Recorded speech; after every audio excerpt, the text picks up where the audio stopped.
Who would have thought that we see the day that Ben Linus is actually scared? Hey everybody, it's Lou on Lost, episode 7, Dr. Linus. I was really looking forward to this episode all week long because I wanted to know what the heck was going to happen with Ben. Ben is one of my favorite characters. It looked like from the promo he was going to die. It seemed like from the episode he was going to die, but thankfully he didn't. Alright, let's get to the show. So we start off in the 2007 timeline where Ben is running away from the smoke monster from the temple. He catches up with Liana, Sun, Lapidus and them, and he says that we should go back to the beach because it's probably the safest area. We know that area, we're familiar with it, best option. So as they're walking, Liana goes up to Miles and says, listen, I need you to, here's Jacob's body, which is the ashes are in the bag, and I want you to tell me how he died. Miles goes on to explain that it was actually Ben Linus who was the one who killed him. And Ben's face was just priceless. No, he's lying. So now we're in the 2004 timeline. Ben doing his art of teaching and whatnot, and he does a pretty good job, as you can tell. He's very smart. He knows what he's doing. He actually cares about the kids, unlike every other teacher who's there, which makes him very, very unique in this school. But honestly, what else could you possibly see Ben doing other than teaching in the real world? So after Ben is done teaching one of his classes, the principal approaches him and says, hey, I need you to do detention duty this week. And to skip your whole AP history club, you have to do detention. Ben obviously disagrees, doesn't want to do it, but the principal says he has to do it. You can tell right away that the principal doesn't have respect for him. It seems like a lot of the faculty is like that toward him as well. And it's obviously a totally different Ben Linus than what we've seen on the island. So Ben enters the teacher's faculty room. He starts talking to the one and only Arts, who we know is a science teacher, and to the substitute, John Locke. So Ben is complaining about having to do detention and that he doesn't want to do it. And then John Locke is sitting there and says to him a significant thing that relates to the 2007 timeline. Quoting John Locke, "It just sounds like you care about this place.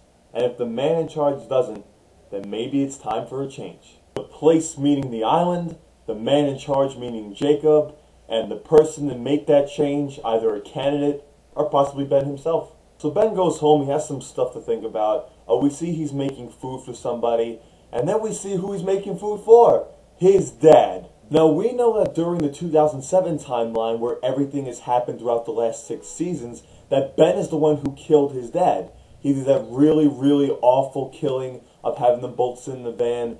Ben put on the gas mask, opened up the poison gas thing, whatever he did, and watched his own father die right next to him. So Roger Linus is sitting there with his son eating dinner, and then Roger says something that I never thought I would hear during this timeline.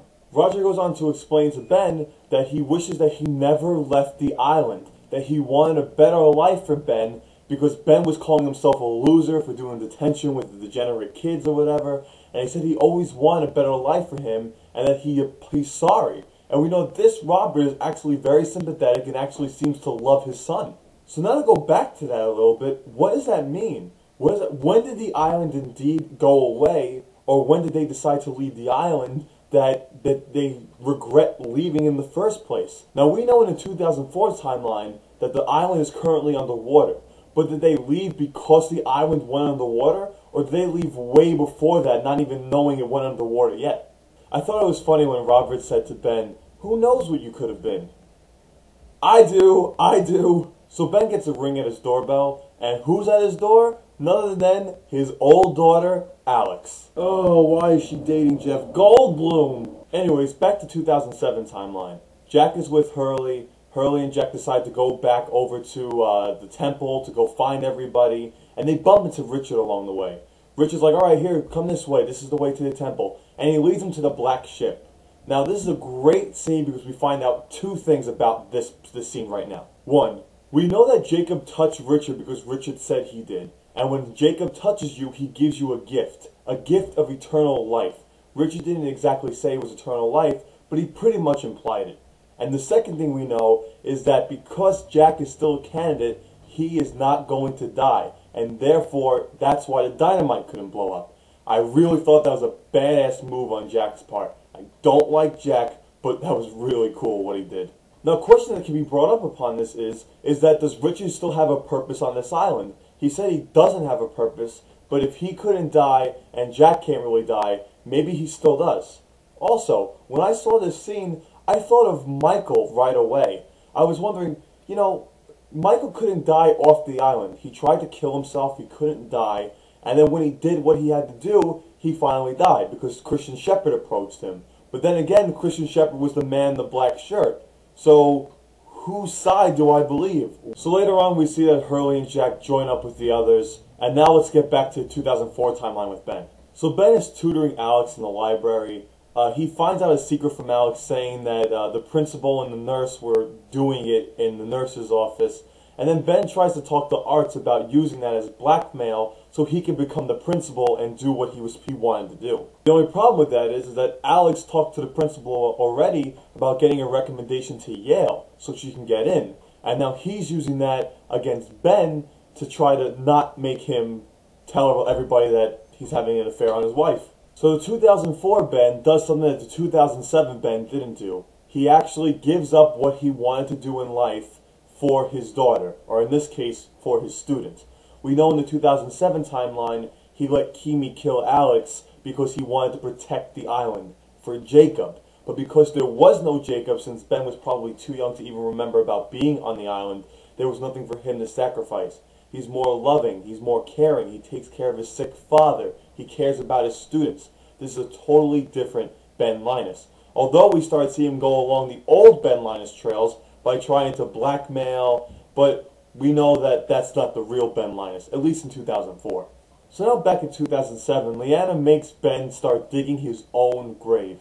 She says that you killed my father or anything close like my father, now I'm going to kill you. And she makes Ben dig, and she ties him up, and I mean that's pretty insane to be digging your own grave. So all of a sudden, Ben hears the smoke monster, he gets a little scared, and we see John Locke appear. Now, no, we haven't yet seen the smoke monster transform into John Locke, or John Locke transform into the black smoke monster, but at this point, you gotta be convinced that the smoke monster is John Locke. He freaking put his hand to the chain, not even touching it, and opened it up. That's some spiritual and some powerful stuff right there. Fake Locke goes on to explain to Ben that he can be the new protector of the island. And honestly, if I'm Ben, why the hell would I want to be the protector of this island? I have nothing left. My daughter is dead. I came back because I was forced pretty much to come back. No, I do not want to be the protector. And I don't blame Ben for not going to join John Locke when he's out in the field going to get the gun to shoot Ileana. Now you have to feel some kind of sympathy for Ben here. He's talking about how he lost his daughter, how he sacrificed everything for Jacob, and in return he has nothing. And the reason why he's going to join John Locke is not because he wants to, it's because he's forced to. He has nobody else. John Locke will be the only one to take him in. But then Ileana goes on to explain that she'll have him too, and then Ben winds up following her back to the island instead of going with John Locke, which is probably the right move. So now we're at the final scene of this episode, and all of a sudden we see a submarine pop out. And who's in that submarine? None other than Charles Widmore. Charles Widmore decides not to stop where they see Ben and Jack and them on the island. They said to go to proceed as planned. So now they're going somewhere else, probably to where John Locke is, probably to the temple or wherever they're walking to meet up with John Locke, to meet the man in black. Charles Widmore, I think, is a bad guy. What I'm thinking now, though, is that Charles Widmore was exiled by Ben, that he could not come back to the island. So maybe because Ben wasn't really in charge and he doesn't really have that power, maybe he wasn't allowed to prevent Charles from coming to the island. That, or because Jacob is dead, the rules have changed and therefore Charles can come back. Questions to think about. Where is Sawyer? Where is Fake Locke taking everybody to? And what is Charles Widmore going to actually do in a war? Next week's episode is called Recon. Now, there are only 9 more episodes left until the whole thing ends, so prepare for more questions answered next week.